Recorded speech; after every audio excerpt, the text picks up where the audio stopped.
I want more. And I know I shouldn't.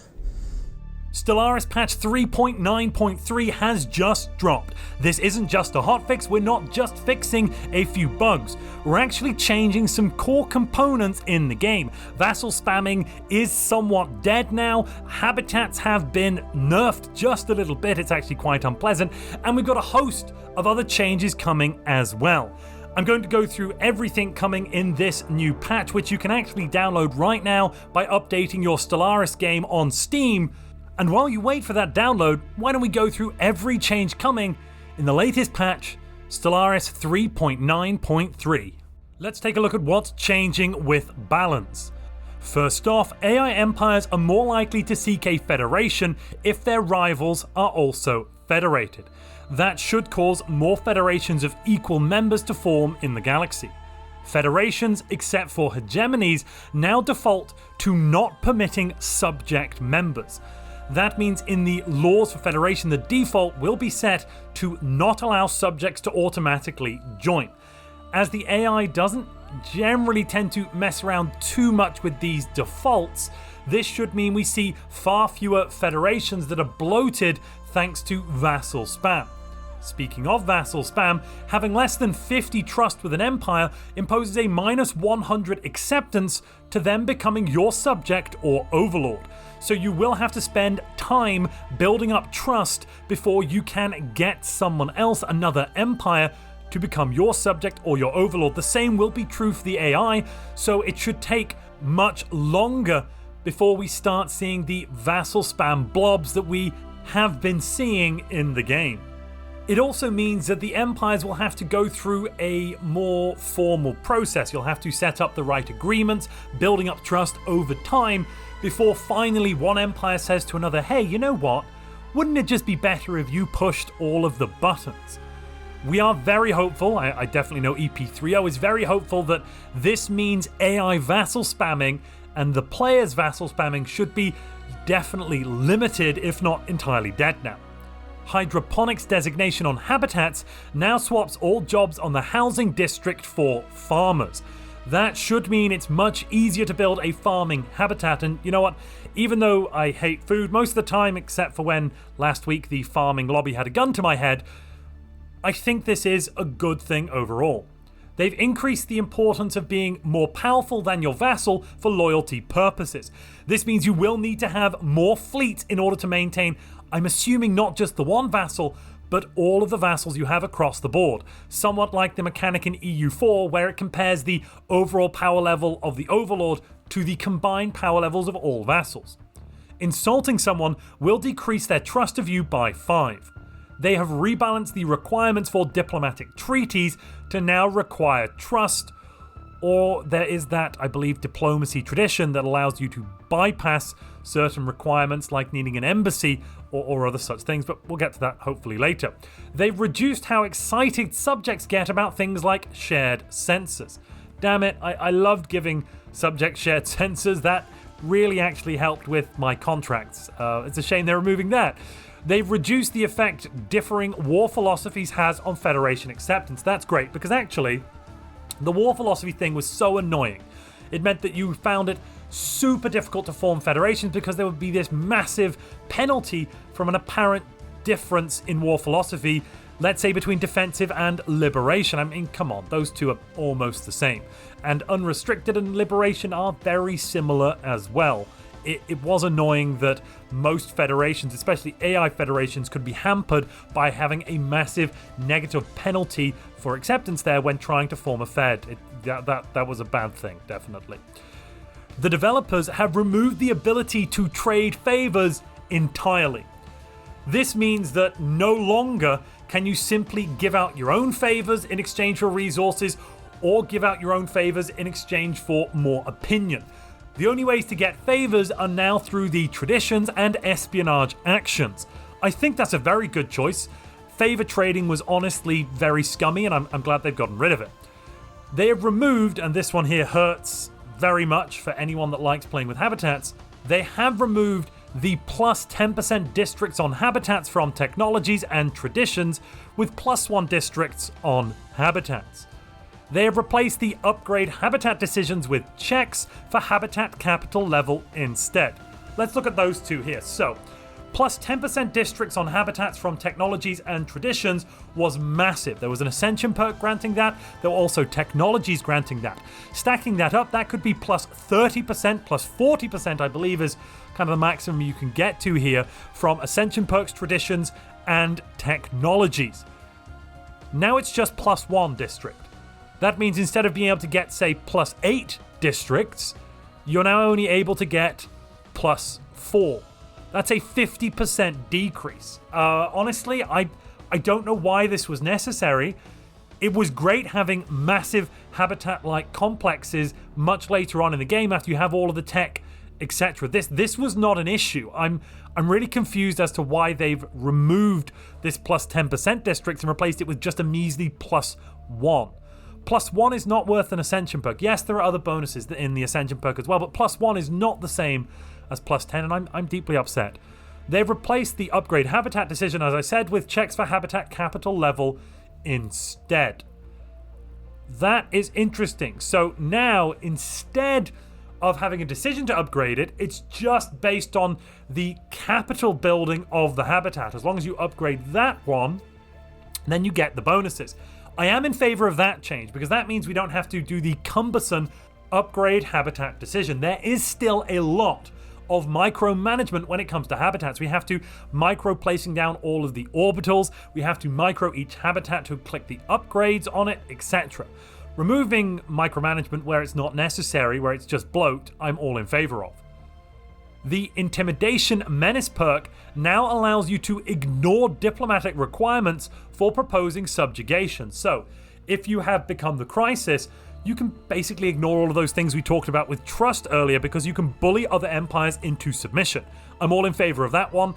That one, the Crisis perk, generally does come later in the game. You need to have 2 other perks first, and you have to build up quite a bit of menace in order to actually use it. Yes, if you're going for a Crisis Rush build, then okay, this could be a problem, but for most playthroughs, I think this is a sensible decision. The Farm Estate Civic, which is a Megacorp Civic, now provides plus 1 medical worker jobs to capital buildings. Either you love Farm Estate, and thematically I do, but I mean from a mechanical perspective, either you love medical workers, in which case this is amazing, a great bonus, or you don't and you like the other bonuses from Farm Estate. If you're one of those people, I'm a bit confused, but you know, that you could exist. Let me know in the comments below if that's you. I think this is good. It doubles down on the theme. And medical workers aren't actually bad. In the long run, they're fantastic. In the short term, they can be somewhat problematic. You are losing a single pop to work on adding pop growth instead, but over time they do pay off in dividends. The unity from rivals from the Animosity diplomatic stance has been reduced to 10 per rival. That means with 6 rivals, you can get up to 60 base unity. With other bonuses, that's around 100 to 120. They've basically halved the unity income from Animosity. Honestly, I don't think that's enough. I'm also a bit confused. Adding a flat unity bonus is really good in the early game, but really crap later in the game. It sucks in the late game. Plus 10 unity in the late game, so what? I'm making 3,000 or 4,000, you know? But in the early game, plus 10 unity, when you're only making 20 or 30, wow, that's a lot of unity right there. And that's before other bonuses too. If you're having the unity agenda just triggered, you're going to be getting an extra 40% on top of that for 4 more unity per rival. And there are other bonuses you can get from leaders on the council and tradition effects, yada, yada, yada. Overall, I still think this needs some work. The Animosity diplomatic stance is still a little unwieldy. I really think it does need some changes made there. Trade designations on habitats, and EP30 is probably chomping at the bit here at this one. Trade designations on habitats now have the housing district swap a clerk for a trader. Traders still aren't as good as clerks were in 3.8, don't get me wrong, but this is still definitely moving in the right direction in terms of habitats and being able to have trade habitats once again. I'm sure the devs didn't see my video where I lambasted trade habitats and how useless they are now, but I mean, if they did, then this is a good change to include. There are some improvements coming to Stellaris as well. Research, energy, and mining district capacity on habitat complexes now have their own planetary features to clearly show the number of districts. Currently, number of orbitals and the maximum number of orbitals you can also have on that habitat. That's going to be so much better than the current system where you kind of had to hover over a box, and once you hover over that box, it was pretty opaque what was coming from what. I'm very hopeful now that they're going to continue making UI changes like this. This is a really good one. The Crisis event chain will now use their bespoke event chain icon. I don't exactly know what the bespoke event chain icon means here, but I'm glad they're going to be using it if they have it. And if you're enjoying this video, please use your bespoke like button icon. Let's take a look through the bug fix. So first up, they've added ISCO valid checks for anchorages. There must have been a problem there, I don't know what it was, but good that they added that. They've created a fix for hiring events not being dismissed for other players in co-op mode. They fixed concept tooltips for star-based components. They have fixed an issue with nested tooltips and mouse tendency being incorrect when using UI scaling. I mean, yeah, UI scaling is the devil. You should probably never use that. It's probably better to change resolution, I would say. They fixed the issue with some portraits being blurry on lower graphic settings due to MIP levels being skipped. I actually don't know what MIP levels are. If you do, let me know in the comments. They've disabled the functionality for portraits and related textures.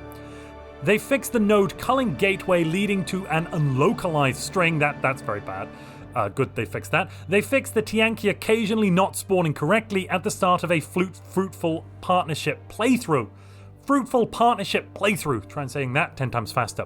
The massive crater now gets its 25% pop growth back, thank goodness.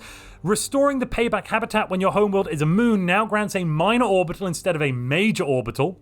Good. They've rewrote the math for calculate tendency between mouse and nested tooltip windows.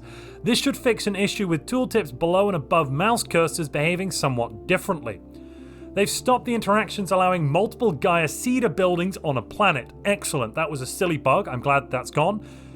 This now is probably the saddest one. The bonus provided by Eclipse from Enmity Tradition now correctly grants a 2% modifier instead of a 20% modifier. Enmity has taken a lot of hits today. I think it's still very strong. It's not as overwhelmingly powerful as it was before, but definitely still quite strong. They've updated the Eclipse Tradition tooltip as well, and they've updated the Massive Crater concept tooltip to accurately display the actual deposit. That's good. The AI gets a few changes as well. Certain AI personalities, let's not forget that the personalities listed under each AI empire in the game actually make them behave differently. And in this case, we're looking at Federation builders, spiritual seekers, migrating flocks, and peaceful traders, and now 25 times more likely to select diplomacy traditions. I think that makes a lot of sense. That means we're going to be seeing more federations as well out there in the galaxy as more empires have the ability to form them. The AI will no longer request to be subjugated by empires that are equivalent or weaker to them. That is really important here because it could be that you are basically equivalent to an alien empire, but they like you and you're able to convince them to become your vassal because you have trust, they like you, and look, here's a great contract. I would never change this deal ever again in the future. Oh, whoops, I changed the deal. So changing the AI behavior, I think, is important here. On the other side of this coin, the AI will no longer request to become the subject or overlord of another empire unless that empire has 50 trust with the other party. This we talked about already, but it's great news. I think the AI in Stellaris is now in basically the best place it's been ever. In terms of the ability for the AI to play, in terms of its thematic play as well, I think we've never had better AI scripting than ever before. Basically, I'm very, I want to say, take a moment here and basically, what's the word? I want to take a moment and thank the Custodian team, and by that I mean the Custodian Initiative, because as we know, everybody who's been working on Stellaris paid content also works on free Custodian content, depending on their scheduling and their timing and what's going on that week. But thank you to the whole Custodian Initiative. Thank you to Aladrin, the game director, for continuing to work on the game like this. If they'd stopped working on the game 3-4 years ago, just before the release of Federation, I think we could be facing something of a dead game today. There were a lot of issues back then, and A lot of those issues have now been addressed. There are new issues in the game, don't get me wrong, cut off one head, two more take its place kind of thing sometimes, but it's great that we're moving in the right direction. And I do think we need to take a moment sometimes to thank the Custodian team and thank Paradox for what they're doing, We are getting some UI changes. The ship's viewer zoom speed is now scaled to the ship's size. I haven't actually tried this one out yet, but that sounds like a really good change. It will probably feel a little weird in the beginning. It won't be what we're used to, but I'm hopeful this is the right move. Tooltips to select agendas now show the estimated time to launch the agenda. Oh my goodness, thank God. Based off of your current agenda progress rate. That is amazing. That is honestly amazing. We've had to basically do quick maths in our heads to try and work out, wait, if I select this agenda, how long is it going to take? Now we can actually see in advance. That's really good. Trust between nations will now be visible in the main diplomatic screen. Of course, this is necessary now because trust will have such a big part in informing pacts, informing relationships with other empires in the game. When switching ships in the ship viewer, the zoom distance will now be preserved relative to the ship's size. I think that's the same way as saying the ship's viewer zoom speed is now scaled to the ship's size, right? Or am I just having an aneurysm? That seems to be the same as before, but said in a different way. When switching ships in the ship viewer, the zoom distance will now be preserved relative to the ship's size. Oh, the zoom distance. No, this is very different. I'm so sorry. No. So this one is where we are zoomed in if we change to a different ship will remain the same. So we won't be zoomed out. I'm not actually sure that's a good thing. It was nice kind of having a reset guaranteed every time. How do I know where the base is? How do I know where I should be zoomed? Oh God. Anywho, we're moving now on to modding. I'm not going to read through the modding changes. If you want to see them, there'll be a link in the description to this full patch notes where you can read through that, but there are a few modding changes. If you've enjoyed this video covering the latest patch notes for Stellaris, but you've been wondering all about edicts the whole time, which edicts are good, which edicts are bad, it's just been that question nagging at the back of your mind, and you wished someone would place them in a tier list, well, ladies and gentlemen, that time is now. If you'd like to see a full edict tier list, click the video on screen now.